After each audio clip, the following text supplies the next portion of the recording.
ఇప్పుడు దాకా క్లైమాక్స్ చాలా కొత్త పాయింట్ నాకు తెలిసి.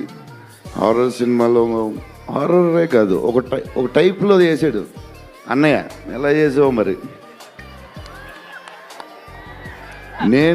మేమైతే ఎక్సైడ్ ఉన్నాం, మరి అది మీరు చెప్పాలి తర్వాత, అది ఇంపార్టెంట్.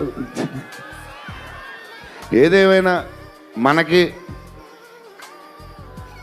డార్లింగ్ 15 ఏళ్ళ తర్వాత ఎంటర్టైన్మెంట్ ఇచ్చాడయ్యా.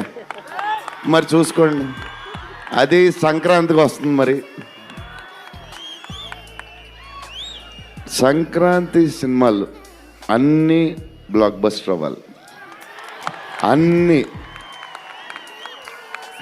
Very important. సీనియరే. సీనియర్ దగ్గర నుంచి నేర్చుకుందే మేము, సీనియర్స్ తర్వాతే మేము. 100%.